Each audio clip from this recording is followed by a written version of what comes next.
La fuente de la vida. Un viaje a través de los siglos y la historia de la humanidad.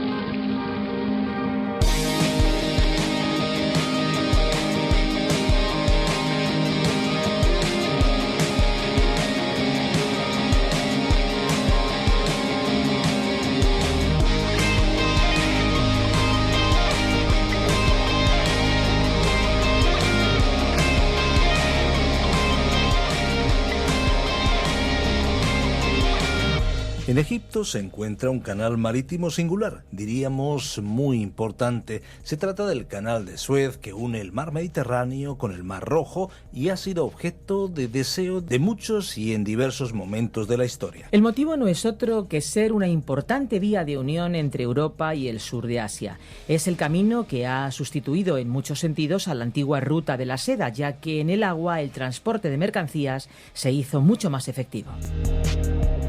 Bienvenidos a La Fuente de la Vida, nuestro programa de estudio de la Palabra de Dios en el que recorremos capítulo a capítulo lo que Dios ha revelado a la humanidad. Les habla Esperanza Suárez y aquí conmigo Fernando Díaz Sarmiento. Aquí estamos, Esperanza. Un saludo a todos los que nos acompañan en esta edición del programa La Fuente de la Vida.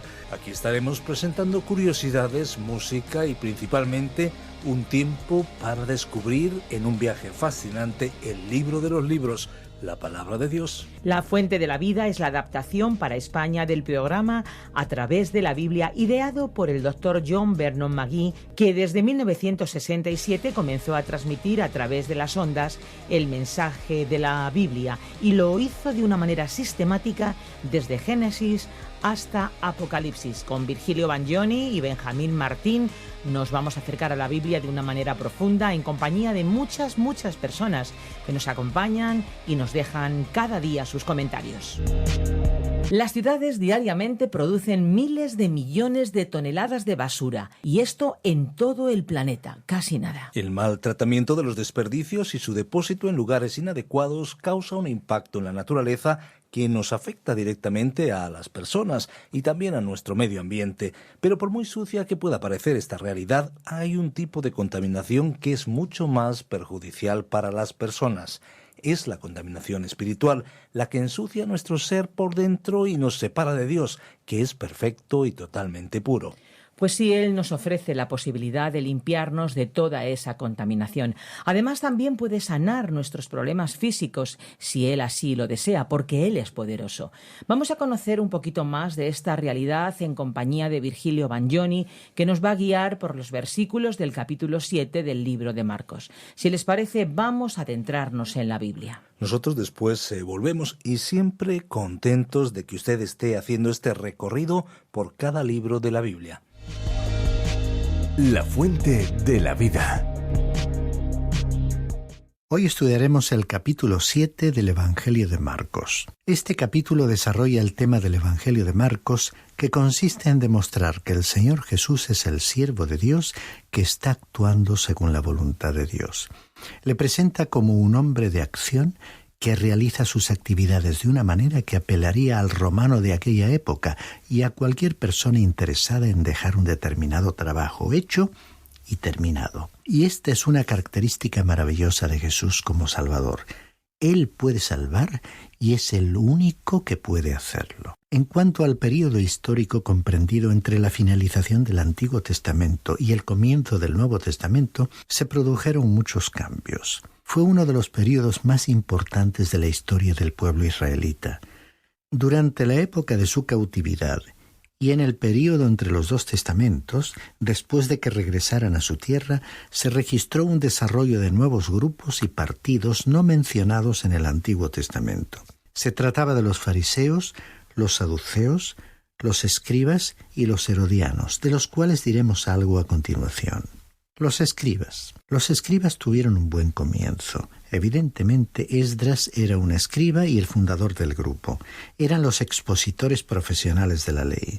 Sin embargo, en la época de nuestro Señor se habían convertido en hombres discutidores de sutilezas, más preocupados por la letra de la ley que con el espíritu de la ley. Los fariseos. Los fariseos tuvieron igualmente un buen comienzo. Surgieron para defender el modo de vida judío frente a toda influencia extranjera. Eran legalistas estrictos, creían en el Antiguo Testamento y en política eran nacionalistas. Querían el establecimiento del reino de los cielos, es decir, del reino de Dios sobre la tierra. Los saduceos. Los saduceos eran los ricos con una mentalidad social. No tenían profundidad espiritual. Querían librarse de la tradición, rechazaban lo sobrenatural y se oponían a los fariseos, que aceptaban el elemento sobrenatural y también el Antiguo Testamento. Eran muy semejantes a los epicúreos griegos, los herodianos. Los herodianos formaban un partido en los tiempos de Jesús y surgieron como oportunistas políticos. Estrictamente hablando, eran un partido que intentaba mantener a Herodes en el trono. Estos antecedentes nos ayudarán a comprender el incidente con el que comenzamos nuestro estudio leyendo en Marcos capítulo 7, versículo 1. Los fariseos y algunos de los escribas que habían venido a Jerusalén se reunieron alrededor de él. Aquí cabe observar que nuestro Señor había causado tal impresión que estos hombres no resistieron el impulso de venir desde Jerusalén hasta el lugar donde él estaba desarrollando sus actividades en Galilea, cruzando el río Jordán hacia la zona de Decápolis, al área de las 10 ciudades. Veremos esto dentro de un momento. Ahora leamos los versículos 2 al 4. Y vieron que algunos de sus discípulos comían el pan con manos inmundas, es decir, sin lavar, porque los fariseos y todos los judíos no comen a menos de que se laven las manos cuidadosamente, observando así la tradición de los ancianos. Y cuando vuelven de la plaza, no comen a menos de que se laven. Y hay muchas otras cosas que han recibido para observarlas, como el lavamiento de los vasos, de los cántaros y de las vasijas de cobre. Detengámonos a considerar este detalle porque es bastante interesante. Estaba produciéndose una crisis sobre la persona de Jesús. Más atrás, en Marcos capítulo 6 y versículo 30, leímos que los apóstoles se habían reunido alrededor de Jesús y le habían contado todas las cosas que habían hecho después de que él les hubiese enviado a cumplir su misión. Ahora también los escribas y los fariseos se presentaron ante Jesús. Seguramente iba a producirse una confrontación entre el Señor Jesús y sus seguidores por una parte y los fariseos y sus partidarios por la otra. El primer grupo estaba formado por sus amigos, sus seguidores, quienes le amaban. El segundo grupo estaba compuesto por sus enemigos, que procuraban destruirle. Siempre ha sucedido de esta manera. Por eso también hoy hay dos grupos: aquellos que confían en él y los que le rechazan. Y ahora, a un nivel ya más personal, ¿en qué grupo te encuentras tú? Esta es una cuestión muy importante. No se trata de saber si tú eres miembro de una iglesia o has cumplido con ciertas ceremonias. La cuestión esencial es más bien esta: ¿cuál es tu relación con Jesucristo? Esta es la pregunta más importante. Este grupo era evidentemente una delegación especial enviada desde Jerusalén a Galilea para espiar a Jesús. Eran los opositores intelectuales que tenían la misión de hacer caer a Jesús en una trampa, y la forma en que el Señor se defendió a sí mismo constituye para mí otra prueba de su deidad. Según el Evangelio de Juan capítulo 7, versículo 46, el testimonio de sus enemigos sobre él era el siguiente: jamás hombre alguno ha hablado como este hombre habla. Por supuesto, para ellos no resultaba difícil encontrar alguna falta en el Señor Jesús, porque él no hacía ningún caso de las tradiciones de sus enemigos. Ahora bien, ¿cuáles eran sus tradiciones? No estaban simplemente criticando a sus discípulos por una infracción a los buenos modales, sino por el hecho de que el Señor no les hacía cumplir las tradiciones de ellos en cuanto a su interpretación del Antiguo Testamento. Se trataba de una limpieza ceremonial y no tenía nada que ver con precauciones sanitarias. Teniendo en cuenta a sus lectores romanos, Marcos explicó que esta costumbre de la limpieza ceremonial era peculiar a Israel, lo cual era una realidad. Dios había proporcionado a Israel mucha información sobre limpieza. En el Antiguo Testamento, en el libro de Levítico, hay numerosas instrucciones sobre limpieza. A este respecto se le daba mucha importancia porque Dios les estaba enseñando a los israelitas la gran lección de que un pecador tenía que ser limpio, puro, antes de que pudiese disfrutar de compañerismo y comunión con un Dios santo. Pero los fariseos habían acumulado una gran tradición que se suponía que tenía que ser una interpretación de la ley de Moisés. Y algunos de ellos incluso sostenían que Moisés les había entregado las tradiciones cuando les había dado la ley. Con el tiempo, estas tradiciones se convirtieron en la interpretación de la ley, llegando a producirse una gran desviación de las tradiciones de lo que había sido el propósito de la ley. Aquí, en nuestro pasaje bíblico, algunas de estas tradiciones son descritas detalladamente, como por ejemplo, las de limpiar ceremonialmente los vasos, jarros y vasijas de cristal y las mesas. Todo esto constituía una tarea pesada, a la vez que una representación enteramente exterior. La palabra utilizada para lavar era bautizar. Uno puede fácilmente ver que alguien podía implicarse hasta tal punto en el ritual de la religión que llegase a olvidar el propósito total de la ley, que era lograr que una persona se pusiese en las condiciones apropiadas ante Dios antes de poder establecer una relación con Él. Y en la actualidad nos enfrentamos con esta clase de problemas. Hay muchas personas dispuestas a discutir con diversos argumentos ciertos temas religiosos, cuando la preocupación principal debiera ser el concentrarse en la persona de Jesucristo. Continuemos con el relato leyendo el versículo 5. Entonces los fariseos y los escribas le preguntaron: ¿por qué tus discípulos no andan conforme a la tradición de los ancianos, sino que comen con manos inmundas? Esta acusación dirigida contra sus discípulos iba, por supuesto, dirigida personalmente contra él, porque ellos eran sus seguidores.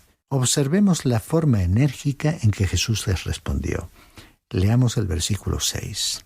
Y él les dijo: bien profetizó Isaías de vosotros, hipócritas, como está escrito: este pueblo con los labios me honra, pero su corazón está muy lejos de mí. Un hipócrita es alguien que está actuando, interpretando su papel, ya que la palabra se utiliza para hablar de los actores en el escenario. Ellos estaban cumpliendo un ritual religioso sin experimentar en absoluto ninguna realidad.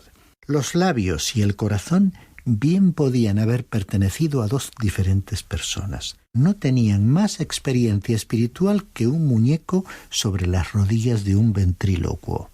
Hay muchas personas hoy que simplemente van cumpliendo el ritual de su iglesia.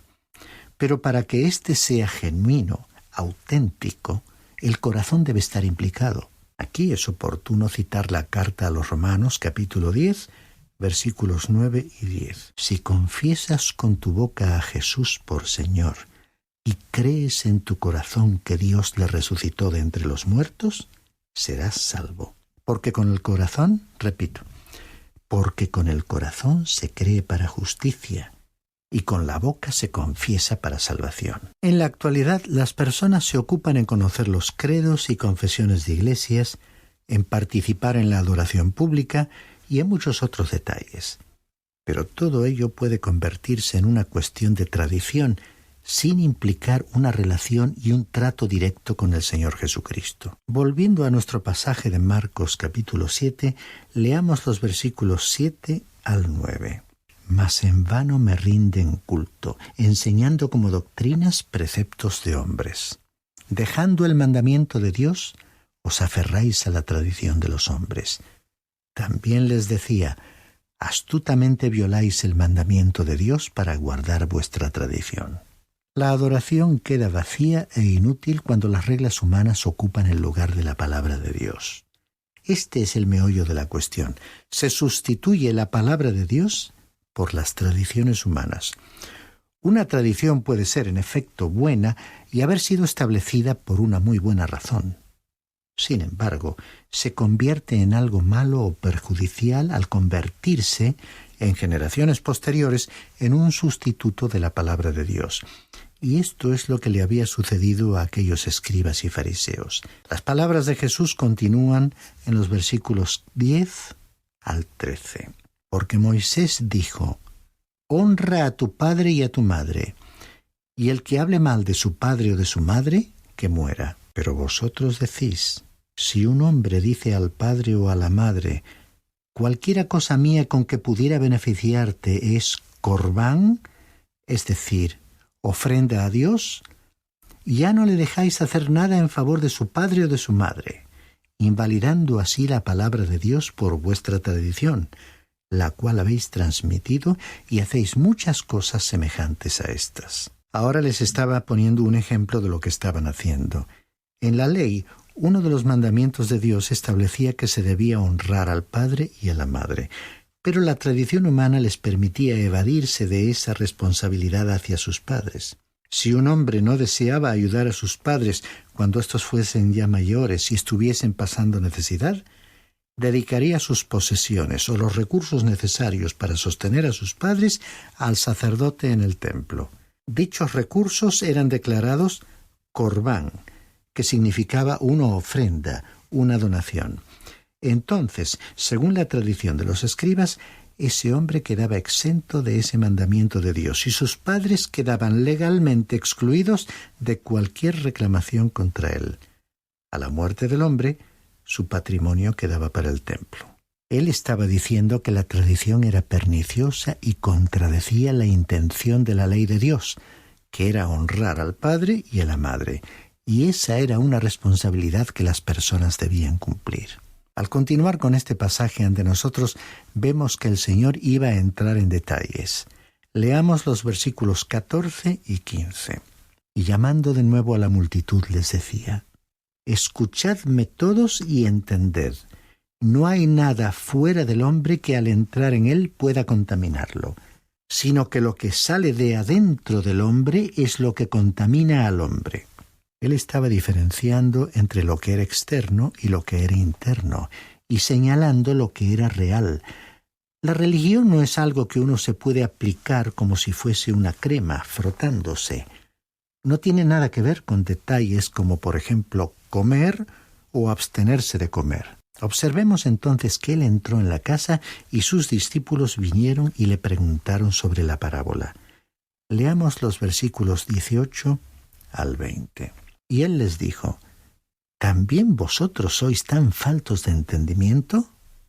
¿No comprendéis que todo lo que de afuera entra al hombre no le puede contaminar, porque no entra en su corazón, sino en el estómago, y se elimina? Declarando así limpios todos los alimentos. Y decía: lo que sale del hombre, eso es lo que contamina al hombre. Veamos pues lo que sale del ser humano. Leamos los versículos 21 al 23. Porque de adentro del corazón de los hombres salen los malos pensamientos, fornicaciones, robos, homicidios, adulterios, avaricias, maldades, engaños, sensualidad, envidia, calumnia, orgullo e insensatez. Todas estas maldades de adentro salen y contaminan al hombre. Podemos tener la seguridad que si abrimos el periódico por la mañana en cualquier parte del mundo en que vivamos, encontraremos que los elementos de esta lista han salido del ser humano en las últimas 24 horas. En esta lista están incluidos malos pensamientos, inmoralidad sexual y relaciones sexuales ilegítimas, robos, asesinatos, codicia o aferrarse a los bienes materiales o a una determinada posición, maldades o cualquier acto realizado con la intención de causar daño, engaño o la pretensión de representar algo que no es cierto, vicios o sensualidad, envidia, calumnia o chismes, orgullo, lo que Dios detesta por encima de todo, insensatez o falta de juicio o sentido común. Todo esto surge del corazón humano. Es por tal motivo que el Señor Jesús dijo: el que no nace de nuevo no puede ver el reino de Dios. Pero el relato continúa. Leamos los versículos 24 al 30. Levantándose de allí se fue a la región de Tiro y entrando en una casa no quería que nadie lo supiera, pero no pudo pasar inadvertido, sino que enseguida, al oír hablar de él, una mujer cuya hijita tenía un espíritu inmundo fue y se postró a sus pies. La mujer era gentil, sirofenicia de nacimiento, y le rogaba que echara fuera de su hija al demonio. Y él le decía: deja que primero los hijos se sacien, pues no está bien tomar el pan de los hijos y echarlo a los perrillos. Pero ella respondió y le dijo: «Es cierto, Señor, pero aún los perrillos debajo de la mesa comen las migajas de los hijos». Y él le dijo: «Por esta respuesta vete, el demonio ha salido de tu hija». Cuando ella volvió a su casa, halló que la niña estaba acostada en la cama y que el demonio había salido. Hemos comentado este incidente anteriormente en Mateo capítulo 15. Recordemos que nuestro Señor salió de su propia tierra y se encontró con esta mujer griega, ciudadana de Tiro, que vino a Jesús con una actitud de fe. Al principio, la forma en que el Señor la trató podría parecer áspera, pero esta mujer fue un sobresaliente ejemplo de fe que Jesús encontró fuera de su pueblo, y el Señor respondió a su petición. Uno se pregunta si el Señor no habrá ido a esa región con el propósito específico de responder a la fe de aquella mujer. Jesús salió de Tiro y de Sidón y atravesó Decápolis en su camino hacia el mar de Galilea. La palabra Decápolis, traducida, significa 10 ciudades. Era un distrito que abarcaba 10 ciudades, mayormente al este del río Jordán, en un área cercana al mar de Galilea. El Señor realizó importantes actividades en esta zona y las multitudes acudieron a aquellas ciudades. Leamos los versículos 31 al 37. Volviendo a salir de la región de Tiro, pasó por Sidón y llegó al mar de Galilea, atravesando la región de Decápolis. Y le trajeron a uno que era sordo y que hablaba con dificultad, y le rogaron que pusiera la mano sobre él. Entonces Jesús, tomándolo aparte de la multitud, a solas, le metió los dedos en los oídos y escupiendo le tocó la lengua con la saliva. Y levantando los ojos al cielo, suspiró profundamente y le dijo: «Efata», esto es, ábrete. Y al instante se abrieron sus oídos y desapareció el impedimento de su lengua y hablaba con claridad. Y Jesús les ordenó que a nadie se lo dijeran. Pero mientras más se lo ordenaba, tanto más ellos lo proclamaban, y se asombraron en gran manera diciendo: «Todo lo ha hecho bien. Aún a los sordos hace oír y a los mudos hablar». Debo decir que todo lo que Jesús hizo durante este milagro fue una ayuda, un estímulo para la fe. Al examinar el caso, la idea total revela que la condición de este hombre determinó que Jesús utilizase este método.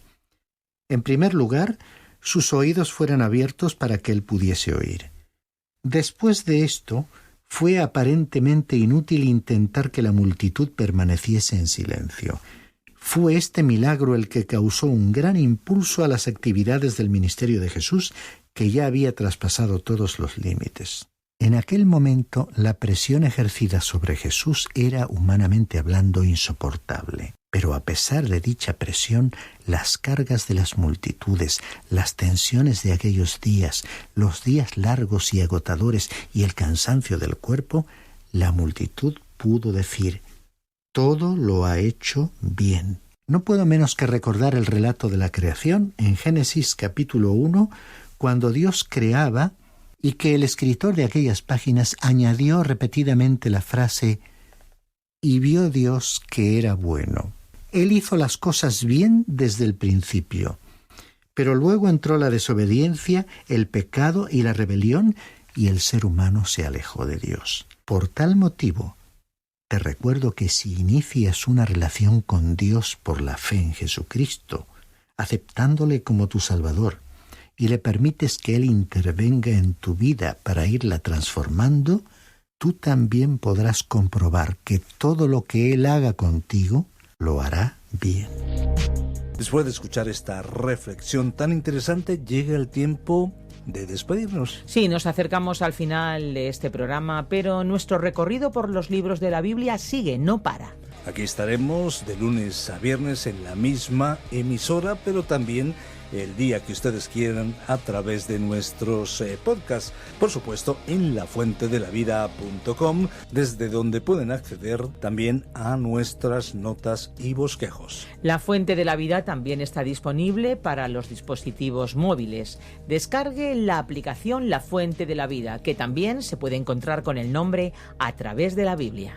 Es una aplicación multilingüe donde pueden acceder a la versión para España. Si desean contactarnos, nuestra vía más inmediata es nuestro WhatsApp, el 601-203-265. También nuestro número de teléfono en España es el 91 422 0524. Por eso deben acceder a través del prefijo +34 si nos contactan desde fuera de España.